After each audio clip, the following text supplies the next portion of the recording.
Welcome, my name is Hydronum, and today I'm going to explain forts, and I'm going to bust a few of the myths surrounding them. First, I'm going to start by saying that forts are not broken. In spite of what you see and a lot of the complaints out there, the fort rules are consistent and they are working. This includes for the AI. The AI does not cheat so much with zone of control, but instead they have an exception. I'll be getting to that later, but first I'm going to talk about what a fort is and what it does. So, what is a fort and what does it do? A fort is a building built in a province that costs by default 200 gold. They theoretically provide protection to provinces around them through zone of control. The zone of control of provinces prevents rebels from pushing their negative effects on a province while the fort is active, return the control of a non-fort province to the land's owner when a hostile army is not present, provides a location that takes time to take control of, as well as a location that you can turn the terrain advantage around so that the attacker, or fort reliever, instead has the terrain advantage instead of the normal defender. When used so that zone of control overlaps, or at least the boundaries touch, you create a wall that stops the advance of armies past them. The most important thing they do, especially for a small country, is they eat a huge hole in the bank balance. If these rules are so simple, why are there so many people that complain that the fort rules are broken, that the AI seems to completely ignore them, that when they thought they were safe, the AI army just walked straight over a fort and into their army? That is because the AI is given a single exception when it comes to pathfinding with forts. The AI lives in the moment. It's not a very smart AI. It is very much a move towards X location if X location has army or something to siege, or if they're moving to reinforce other armies. Because of this, the AI doesn't have much in the way of forward planning. It cannot predict where it's going to need the army, or look at and figure out different ways out of situations that a player might negatively push them into. As such, the AI's exception is that if an AI army can path to a location, doesn't matter how long around the path is or how the path is made, then the AI is quite capable of walking directly to that location, assuming it only goes over provinces that it can otherwise path to. That means it will not go through any otherwise illegal paths, but anything, including paths that could take them over a year and a half to walk, if it is valid, the AI can make a direct route straight to that. Forts require an army 3 times the size of the base garrison to siege down. They also have modifiers to the siege ticks depending on the fort level. They are also affected by terrain, with some terrain giving bonuses to how long it takes between each siege tick. A capital fort is classed as a level 1 fort. A standard fort is level 2 at the start of the game. As the game progresses, higher leveled forts are unlocked. Any fort that is built on the capital will receive a +1 bonus to that fort level. For instance, a level 4 fort built on the capital will be classed as a level 5 fort. Forts that a sieging army considers outdated, for instance, if the sieging army has unlocked level 4 forts and the enemy only has a level 2 fort, that fort, it would be considered 1 fort level lower for every fort tier above that the attacker has unlocked. If the attacker has a level 4 unlocked and the defender has a level 2 fort, it would be classed as a level 1 fort to the attacker. If they had a level 8 fort, it would be classed as a 0 level fort. This calculation is used when deciding whether or not a siege is successful, as well as the effects the siege has on the garrison every siege tick. So, when in action, what are the fort rules?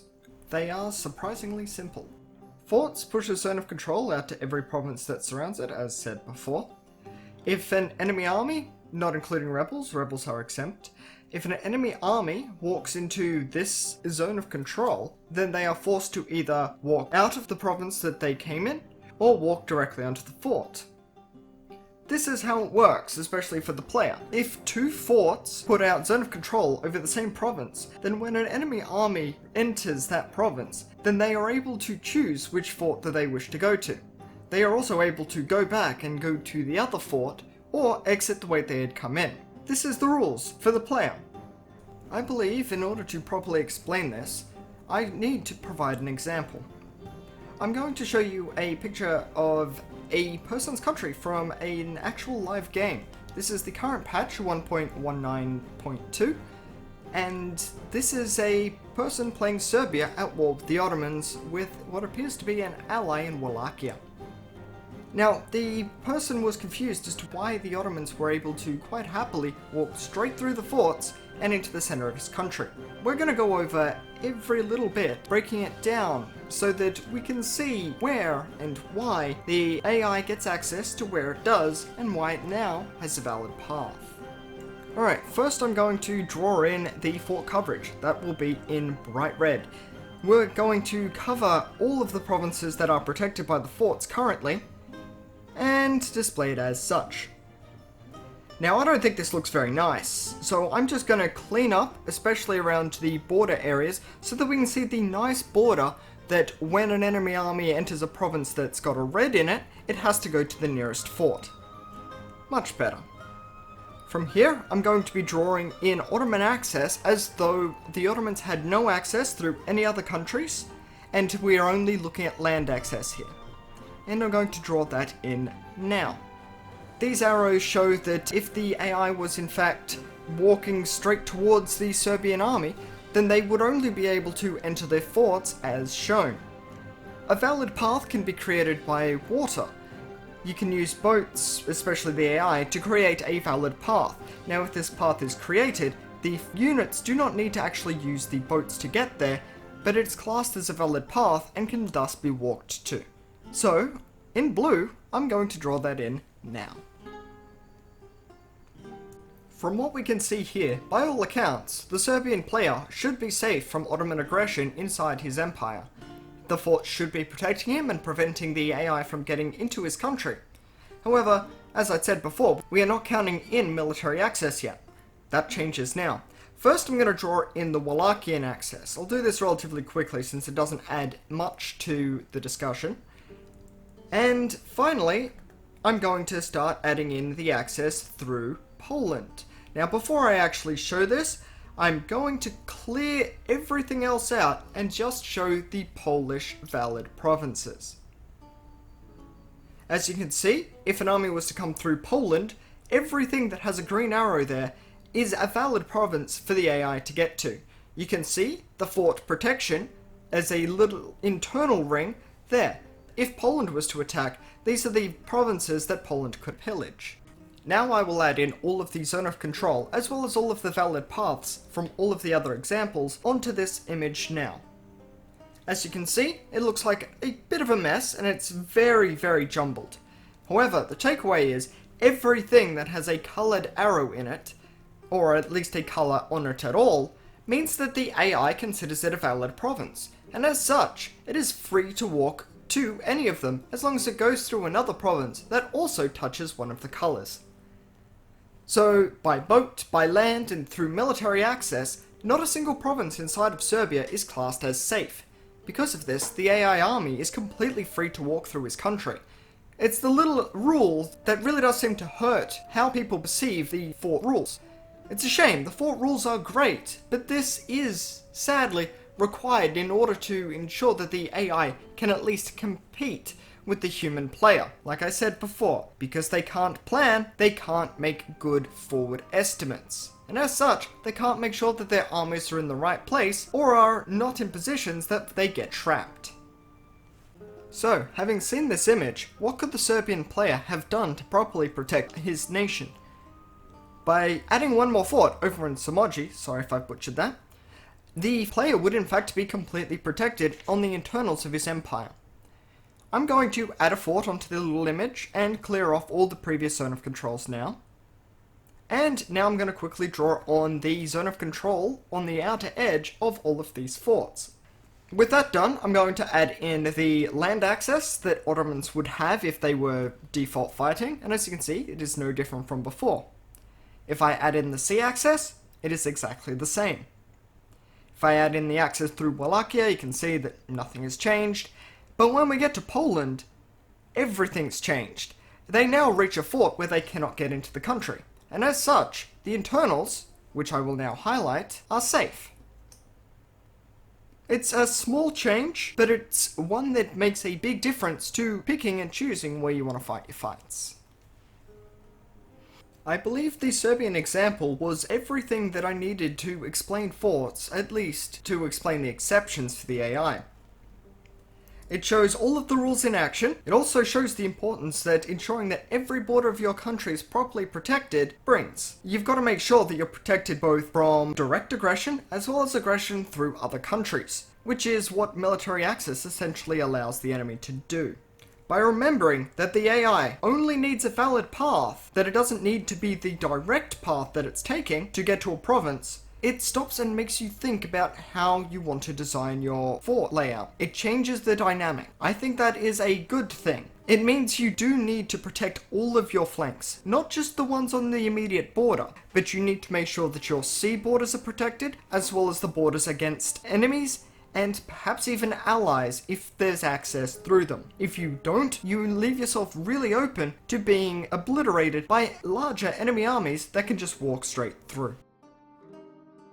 With the example of the rules in action now out of the way, I'm going to go quickly onto the small misconceptions that people seem to have about forts.